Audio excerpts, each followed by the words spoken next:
नवाब मलिक और समीर वानखेड़े के बीच चल रहा घमासान बढ़ता जा रहा है और इसी कड़ी में महाराष्ट्र सरकार के कैबिनेट मंत्री नवाब मलिक ने एक प्रेस कॉन्फ्रेंस कर समीर वानखेड़े पर जमकर हमला बोला। नवाब मलिक ने दावा किया कि उन्हें एनसीबी के एक अधिकारी की चिट्ठी मिली है और इस चिट्ठी में समीर वानखेड़े के खिलाफ 26 मामलों का जिक्र है। नवाब मलिक के मुताबिक ये चिट्ठी एनसीबी के डीजी को भेजेंगे और चिट्ठी की जांच होनी चाहिए।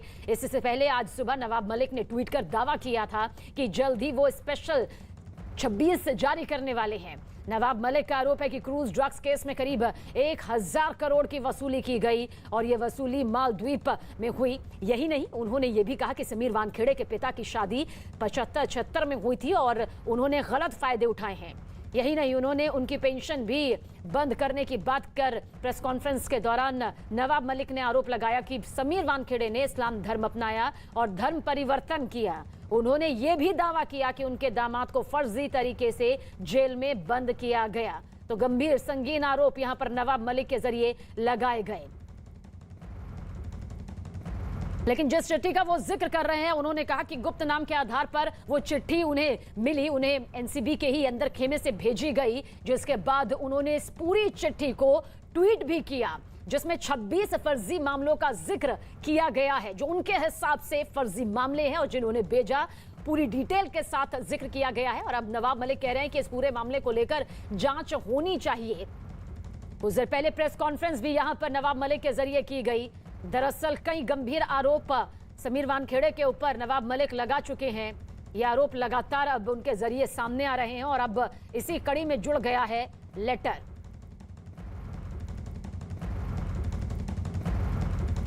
आज हमने अपने ट्विटर पे एक खत जो मुझे प्राप्त हुआ है, वो खत किसी एनसीबी के दफ्तर के एक अधिकारी ने अपना नाम गुप्त रखने की शर्त पे वो खत मुझे भेजा है। उस खत को मुझे मिले हुए 2 दिन हो गए। जब मैं जा रहा था परभनी के लिए, उसी दिन खत हमें प्राप्त हुआ था। उस खत की प्रति महाराष्ट्र के मुख्यमंत्री जी को भी दी गई है, उन लोगों की तरफ से गृह मंत्री जी को भी दी गई है, महाराष्ट्र के डीजी को दी गई है और अन्य कांग्रेस के अध्यक्ष और पूर्व अध्यक्ष को भी मांग है वो खत। मैं एक जिम्मेदार नागरिक के नाते मेरा दायित्व बनता है कि ये खत जो एनसीबी ने विजिलेंस कमेटी के जरिए जांच शुरू की है, हम इस खत को डीजी एनसीबी को भेजेंगे, रिक्वेस्ट करेंगे कि इस जांच में इस खत में जो तथ्य लिखे गए हैं 26 केसेस का उसमें जिक्र किया गया है, उस जांच में भी इसको शामिल करें। ये हम अपनी मांग उनके सामने रखेंगे। पिछले 35 साल में एनसीबी ने देश में बहुत अच्छा काम किया। जोनल यूनिट महाराष्ट्र का मुंबई शहर में है, गोवा का उसका जोनल जोन है। कभी भी इस संस्था पे कोई सवाल किसी ने खड़े नहीं किए। लेकिन एक व्यक्ति जो फर्जीवाड़ा करके सरकारी नौकरी में जगह हासिल करता है और जब चीज़ें मैं सामने लाता हूं तो कहा जाता है कि नवाब मलिक किसी अधिकारी के निजी जीवन के बारे में सार्वजनिक चीज़ें कर रहा है। ये भी कहा जा रहा है कि पति पत्नी, बाप बहन, इन सभी लोगों को बीच में घसीटा जा रहा है। हमने कोई ऐसी चीज़ अभद्र तरीके से किसी के बारे में नहीं की। और हमारे सहयोगी विवेक गुप्ता ज्यादा जानकारी के लिए इस वक्त हमारे साथ मौजूद है। विवेक, शुरू से लेकर अब तक, यानी कि अब तक देखें तो ये लग रहा था कि ठीक है, ड्रग्स का मामला है जिसमें बॉलीवुड सेलेब्स उनके बच्चे किस तरह से फंस रहे हैं वो सभी के सामने आ रहा था। कानूनी तौर पर पूरा मामला आगे बढ़ रहा था, लेकिन ड्रग्स का ये चक्रव्यूह अब सियासी चक्रव्यूह में फंस गया है। अब ये 26 जो मामले सामने आ रहे हैं, जो दोनों तरफ से यहाँ पर आरोप लग रहे हैं, क्या आप कहेंगे वाकई अब लग रहा है कि ड्रग्स का मामला आगे बढ़ रहा है? देखिए सबीना, अब ये पूरा मामला बड़ी तेजी से अब हर मोड़ पर रंग बदलता जा रहा है। अब ये पूरा पॉलिटिकल एक सिनेरियो बन चुका है जिसमें साफ तौर पर नवाब मलिक लगातार अब बड़े बड़े आरोप लगा रहे हैं।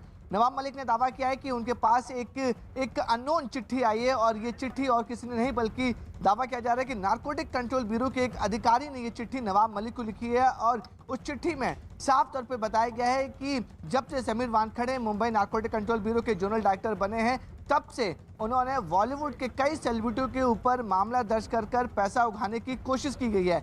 ऐसे में नवाब मलिक ने बाकायदा उस चिट्ठी में साफ तौर पर दावा किया गया 26 ऐसे मामले बाकायदा रजिस्टर्ड नाम के साथ ये खुलासा किया गया है उस अननोन अधिकारी ने कि इस पूरे मामले में नारकोटिक कंट्रोल ब्यूरो के अधिकारियों ने अच्छा खासा पैसा वसूल किया है, ऐसा आरोप लगाया गया है। ये अननोन चिट्ठी किसने भेजी है इसका खुलासा अभी तक नवाब मलिक ने नहीं किया है, लेकिन नवाब मलिक ने साफ तौर पे कहा है कि ये चिट्ठी जो आई है वो अपने आप में ये साबित करती है कि किस तरीके से नारकोटिक कंट्रोल ब्यूरो में पूरा एक्सटॉर्शन का पूरा रैकेट चल रहा है। साथ ही साथ नवाब मलिक ने एक और बड़ा खुलासा किया है और ये आरोप लगाया, बड़ा आरोप लगाया है समीर वानखेड़े के ऊपर कि वो मुंबई में 2 लोगों के ऊपर इलीगल फोन टैपिंग करवा रहे थे और जिस स्तर पर इलीगल फोन टैपिंग करवा रहे थे तो अपने आप में ये मामला काफ़ी ज़्यादा बड़ा और सीरियस हो जाता है, क्योंकि फ़ोन टैपिंग का जो मामला है वो अगर किसी इंसान की फ़ोन टैपिंग होती है तो पूरा ये सरकारी जो महकमा है वो परमिशन लेता है। पुलिस की जो इंटेलिजेंस डिपार्टमेंट है वो कॉल लेती है कि इस पूरे मामले में फ़ोन टैपिंग होनी है या नहीं होनी है। लेकिन नवाब मलिक ने जो आरोप लगाया कि समीर वानखेड़े 2 लोगों के ऊपर फ़ोन टैपिंग करवाकर उनकी बातें सुन रहे थे, तो अपने आप में ये काफ़ी बड़ा आरोप नवाब मलिक ने लगाया है। और साथ ही साथ जो तीसरा और अहम इंपॉर्टेंट पॉइंट नवाब मलिक ने कहा है कि समीर वानखेड़े ने धर्म परिवर्तन किया है। हालांकि ये जो पूरे आरोप थे उस पर समीर वानखेड़े और उनके परिवार वालों ने साफ कहा है कि जो भी आरोप उनके ऊपर लग रहे हैं वो बेबुनियाद हैं और पूरी तरह से गलत है। यानी कि जो पूरा जांच का मामला था, ड्रग्स को लेकर जो पूरी एनसीबी जांच करी थी, वो मामला अब धीरे धीरे साइड होता जा रहा है और जो ये पूरी जो राजनीतिक शुरू होती जा रही है, आरोप और प्रत्यारोप का जो दौर शुरू हो चुका है वो अब काफी बड़ा होते जा रहा है।